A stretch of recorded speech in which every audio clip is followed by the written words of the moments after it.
Hello दोस्तों, welcome to excellent exam simplifying your exam. आज का वीडियो सेशन है पीसीएस पीवाईक्यू रिवीजन, लेकिन आज की वीडियो का टॉपिक है साइंस लेक्चर 2। तो चलिए देखते हैं। इस वीडियो सेशन का पहला प्रश्न है, सूर्य से आने वाला हानिकारक परावैंगनिक विकिरण कारण हो सकता है। इसके लिए चार ऑप्शन हैं। ऑप्शन ए यकृत कैंसर का, ऑप्शन बी मस्तिष्क कैंसर का, ऑप्शन सी मुखी कैंसर का तथा ऑप्शन डी त्वचा कैंसर का। तो प्रश्न संख्या 1 का सही जवाब होगा ऑप्शन डी त्वचा कैंसर का। सूर्य से आने वाला हानिकारक परावैंगनिक विकिरण त्वचा कैंसर का कारण हो सकता है। यह सीधे मनुष्य के स्किन को प्रभावित करती है, लेकिन हमारे वायुमंडल में उपस्थित ओजोन पर अल्ट्रा वायलेट किरणों को पृथ्वी तक पहुंचने से रोकती हैं। तो नेक्स्ट प्रश्न संख्या 2 है, स्लीप एपनिया एक भयंकर निद्रा दोष है जिसमें लोग निद्रा में चलते हैं बिना इस ज्ञान के कि वे क्या कर रहे हैं। ऑप्शन बी निद्रा में आंखें आधी खुली होती हैं। ऑप्शन सी निद्रा में बार बार थोड़ी थोड़ी देर के लिए श्वास बाधित होता रहता है। ऑप्शन डी निद्रा में तीव्र गति से खर्राटे लेते हैं। इसका आंसर है निद्रा में बार बार थोड़ी थोड़ी देर के लिए श्वास बाधित होता रहता है। तो स्लीप एपनिमिया एक भयंकर निद्रा दोष है जिससे लोगों में निद्रा में बार बार थोड़ी थोड़ी देर के लिए श्वास बाधित होता रहता है। तो चलिए नेक्स्ट प्रश्न की ओर चलते हैं। प्रश्न संख्या 3 है, कोरोनरी धमनी बाईपास सर्जरी में जो रक्त वाहिका ग्राफ्ट हेतु प्रयोग में लाई जाती हैं वह होती हैं। इसके लिए चार ऑप्शन दिए गए हैं। ऑप्शन ए पाँव से ली गई सिरा, ऑप्शन बी अग्रहस्त से ली गई धमनी, ऑप्शन सी सीने या छाती के वक्ष स्थान से ली गई धमनी, डी इनमें से कोई भी। तो प्रश्न संख्या 3 का सही जवाब होगा ऑप्शन डी इनमें से कोई भी। कोरोनरी धमनी बाईपास सर्जरी में जो रक्त वाहिका ग्राफ्ट हेतु प्रयोग में लाई जाती हैं वह पाँव से ली गई सिरा, अग्रहस्त से ली गई धमनी, सीने या छाती से ली गई धमनी आदि में कोई भी हो सकती है। तो चलिए नेक्स्ट प्रश्न की ओर चलते हैं। प्रश्न संख्या 4 है, बायोलॉजिकल डिसर्फेसिंग एक आधुनिक शल्य तकनीक है जिसके द्वारा उपचार करते हैं। इसके लिए चार ऑप्शन है। ऑप्शन ए घुटने के जोड़ों का, ऑप्शन बी एड़ी के जोड़ों का, ऑप्शन सी नितंब जोड़ों का तथा ऑप्शन डी कसूरकी की जोड़ों का। तो वर्तमान में विकसित नई चिकित्सा पद्धति के अनुसार आजकल संपूर्ण जोड़ प्रतिस्थापन के लिए विकल्प के तौर पर केवल जोड़ों गठिया वाली तह को ही बदलने की सुविधा उपलब्ध है, जिसे जॉइंट रिसर्फेसिंग या बायोलॉजिकल रिसर्फेसिंग के नाम से जाना जाता है। इसका प्रयोग घुटनों, कंधों, नितंबों, एड़ी जैसे कसूरकी प्राणियों के जोड़ों के उपचार में किया जाता है। तो इन चार ऑप्शनों में से कोई भी सही है। तो चलिए देखते हैं नेक्स्ट प्रश्न। प्रश्न संख्या 5 है, अस्पताल के निम्नलिखित में से किस विभाग में कैथ लैब होगी।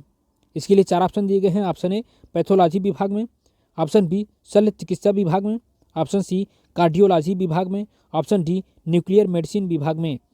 तो प्रश्न संख्या 5 का सही जवाब होगा ऑप्शन डी कार्डियोलॉजी विभाग में। अस्पताल के कार्डियोलॉजी विभाग में कैथ लैब होगी। तो चलिए प्रश्न संख्या 6 है, सेरेब्रल पॉल्सी एक मस्तिष्क संबंधी विकार है जो सामान्यतया पाया जाता है। इसके लिए चार ऑप्शन हैं। ऑप्शन ए वृद्धों में, ऑप्शन बी ड्रग नशेड़ियों में, ऑप्शन सी छोटे बच्चों में, ऑप्शन डी केवल महिलाओं में। तो प्रश्न संख्या 6 का सही जवाब होगा ऑप्शन सी छोटे बच्चों में।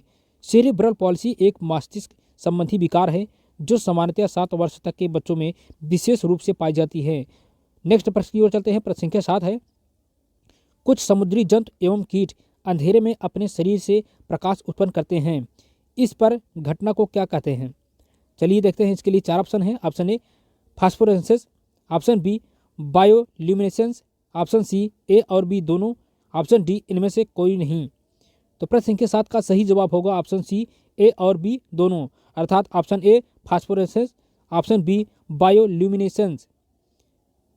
कुछ समुद्री जीव जंतु एवं कीट अंधेरे में अपने शरीर से प्रकाश उत्पन्न करते हैं।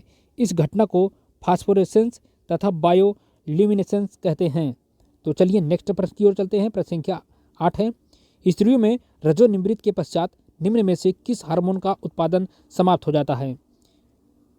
इसके चार ऑप्शन दिए गए हैं। Option A progesterone, option B testosterone, option C oestrogen तथा ऑप्शन डी इनमें से कोई नहीं।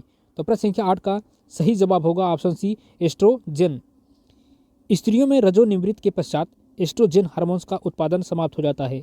यह हार्मोन्स यकृत द्वारा स्रावित होता है।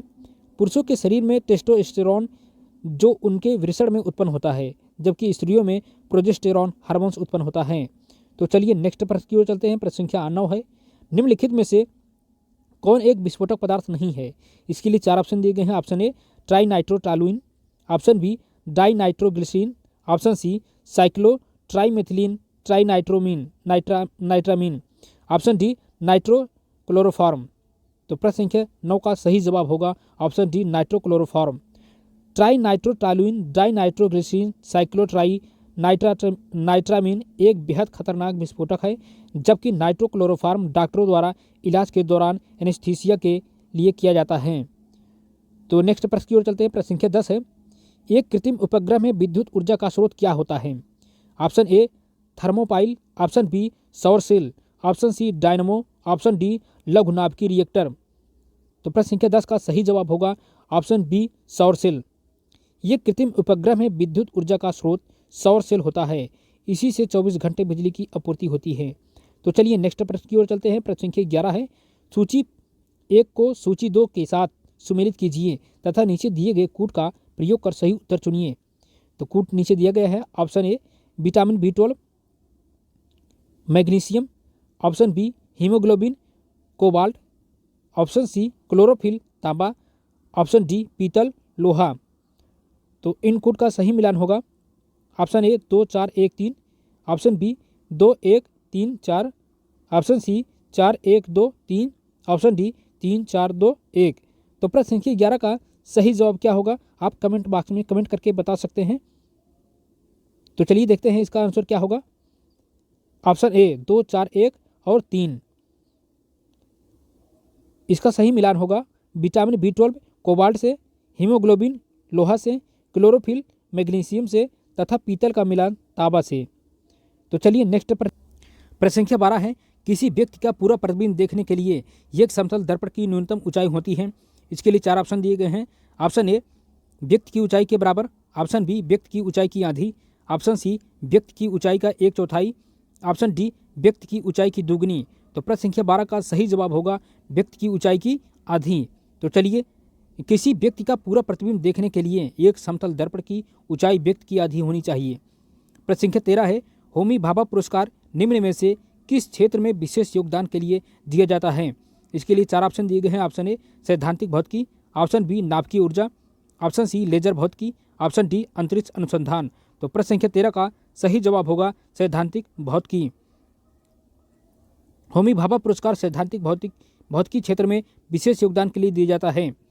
प्रश्न संख्या 14 है, ध्वनि तरंगें नहीं चल सकती हैं। इसके लिए 4 ऑप्शन है। ऑप्शन ए ठोस में, ऑप्शन बी द्रवों में, ऑप्शन सी गैस में तथा ऑप्शन डी निर्वात में। तो प्रश्न संख्या 14 का सही जवाब होगा ऑप्शन डी निर्वात में।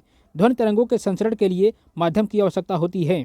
माध्यम में द्रव्यमान और घनत्व जितना अधिक होगा, ध्वनि का वेग भी उतना ही अधिक होगा। ध्वनि की चाल 332 मीटर प्रति सेकंड होती है और यह तापमान बढ़ने के साथ बढ़ती जाती है। माध्यम में हाइड्रोजन 1284 मीटर प्रति सेकंड, आशुद्ध जल में 1498 मीटर प्रति सेकंड, समुद्री जल में 1531 मीटर प्रति सेकंड, तांबा 3750 मीटर प्रति सेकंड, एल्युमिनियम 5100 मीटर प्रति सेकंड, लोहा 5130 मीटर प्रति सेकंड तथा कांच 5170 मीटर प्रति सेकंड। तो आज की वीडियो लेक्चर में बस इतना ही। जय हिंद।